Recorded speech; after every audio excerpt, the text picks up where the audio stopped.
Good morning, children, and welcome you all in geography class. Children, today we are studying lesson 8 of geography, economic and occupation. So before starting a chapter, let us understanding what is an economy. An economic is a system or an organization where production, distribution, exchange of goods and consumptions of goods take place. So it is a system where goods are produced, goods are distributed, goods are exchanged and goods are consumed by the consumer. How is economy classified? Yes, economy is classified on two bases. One, on the basis of ownership, that is, who owns the economy, and the second one is on the basis of occupations, that is, what type of occupations are there in that economy. Okay, so on the basis of ownership, we have three types of economy. One is capitalism, socialism and mixed economy. Children, let's see capitalism. Capitalism is that type of economy where means of productions are owned by private individual and therefore there is an existence of private sector, that is private industries. And in socialism is that type of economy where means of productions are in the hands of the government and therefore this sector is called public sector. So industries are owned by the government or by the public, therefore we said public sector and public exam. Okay, you have heard these words. Now let's see mixed economy. It is a type of economy where there is a coexistence of both capitalism and socialism. That is, some industries are owned by government and also by public. Now let's see economic activity of India and Brazil. Children, in this we will study the 4 pie chart. 2 pie charts give us the contribution of sector in GDP. What is GDP? Full form of GDP is gross domestic production or gross national income. Okay, that is GNI. And the lower 2 pie chart give us the percentage of population engaged in various sectors. And now this pie chart or this part of the pie chart is there for the exam. So you have to answer the following questions. Okay, children, whenever the question is based on GDP, you have to look at the top 2 pie chart. When they ask you about the population engaged, then you have to look at the lower 2 pie chart. Now let's go quickly to the share of GDP. Primary sector in Brazil contributes only 5.5% to the GDP, while in India 17% of GDP comes from the primary sector. In secondary sector of Brazil, 27.5% contribution, and in India 26% contribution, not far behind, children. And tertiary sector for Brazil is 67% of contribution, and tertiary sector contribute 57% of India. When we talk about the people engaged, means percentage of population engaged in primary sector, we find only 10% in Brazil, and in India we have 48.8% in the primary sector. In Brazil, 19% people are engaged in secondary occupation, and in India 24.3%, and in Brazil 71% people are engaged in tertiary occupation, but in India the figure is just 26%. These are all four together, and the question is, which country has a higher percentage of population engaged in primary activities? So the moment you say percentage of population, we have to look at the lower two pie charts and we find India, because 48.8% people are engaged in primary occupation. So the answer is India. Now let's move on. Second question. In which country is the contribution of tertiary sector greater in GDP? So children, when we say GDP, we are looking at the top two pie chart. Percentage of tertiary sector in GDP is higher in Brazil. For India it is 57%. So the answer is Brazil. Let's see third question. In which country is the share of secondary activities more in the GDP?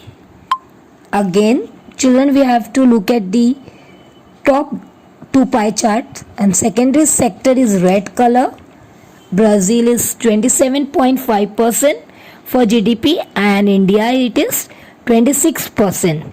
So again the answer is Brazil. Let's see fourth questions. Fourth question. Can we say that Brazil is an agrarian economy like India? Give reason. Children, as you all know, agriculture comes under primary sector. And look at the pie chart of Brazil, you find primary sector contribute only 5.5% to GDP. And only 10% of people are engaged in primary occupation. This primary occupation can be agriculture, it can be fishing, it can be mining, okay, it can be collecting forest products. So percentage of population is only 10% and the contribution is only 5.5%. So definitely we can say answer is no, and Brazilian cannot be considered as agrarian country. The reason is agriculture is primary occupation and we find very small share of agriculture in Brazil's economy. Okay, children, talking about the similarities, when we compare we get similarities as well as differences. So let's see similarities. Both have developing economy, both have mixed economy, per capita income of both the countries is less compared to other developed country like USA. Both have a growing service sector. It's not a stagnant economy. Both are growing sectors. Okay, understood? So now see what are the differences. Okay, when we compare we find the differences also. So let's see the differences. Brazil is one of the giant of mining. Now you understood, children, that when we say 5.5% or 10% of population, you know it's not from agriculture, because Brazil is one of the giant in mining and agriculture is also contribute to the primary sector and to the GDP and to the manufacturing of small product. Brazil has a lower national income than India. Children, though page number 52 graph is cancelled for 2021 for this year, but if you look at the graph in the 2016, that is 2016, you find that the Brazil's GDP has gone down and India's GDP has come up but has a higher per capita income. India is largely still dependent on agriculture. India has a higher national income than Brazil. GDP or GNP higher, but has a lower per capita income. How is it that possible? That you need to find out, children. Why India has a higher national income than Brazil? For this, you have to see the graph on page number 52, the year 2016. Why is it per capita income of India is lower than Brazil? Can you tell? Children, will you tell? Okay, children, let's understand what is national income. When we say GDP, GNP, we are talking about the income of the country. In India, we find the total income is much higher than that of Brazil. But what is the per capita income? Then when we say per capita income, we have to divide total income by total population. So now you understand, total population of Brazil is lower, and then we talk about, though the gross national income is lower than India, we find the capita income of Brazil is higher.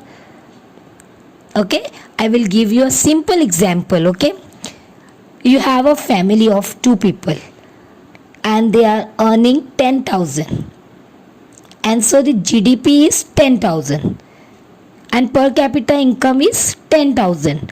Divide by 2 people means number of population, 2 people, so each one get 5,000. And on the other hand, we have another family with 10 people. Population means number of people is 10 and the salary is same, 10,000. So the GNP is the same. But now when we divided with 10 people, so per capita income becoming 1,000. Even if the second family have earned 20,000, and again when we divide it by 10 people, then the per capita income is just 2,000. That is the reason, children, because of the huge population of India, we find though our GNP is much higher that of Brazil, but per capita income is much lower than that of Brazil because of huge population. Now look at your textbook, page 53. You have an activity to be done where you need to draw a polyline graph with the help of a computer. Children, polyline graph means a multiple line graph. Look at the graph and here are few questions which need to see. This is total income of USA, that is GDP, which is shown in green. Then you have a GDP in India shown in red, and GDP of Brazil shown in blue color. And you find that the GDP of India is more than that of Brazil, but USA is far ahead. And therefore, what type of economy does USA have?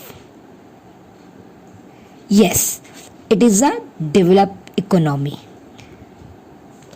We are way behind the USA. Okay, what could be the reason? Let's analyze the graph. Let's understand what could be the reason, children. From the graph, it's very clear that USA is far ahead of India and Brazil. So some of the reasons are because of well-educated population. Okay, it has many patent, means many people are ready to invest money for education, for research work. Modern technologies are used there, and they have a mechanical strength. Most of the work done by machine, even agriculture also. India and Brazil are considered as developing countries. Though we are well behind, but we are making an attempt to develop. We are not stagnant economy. The national per capita income of our country is low than that of Brazil, which I explained you, children, though the national income is higher than the Brazil.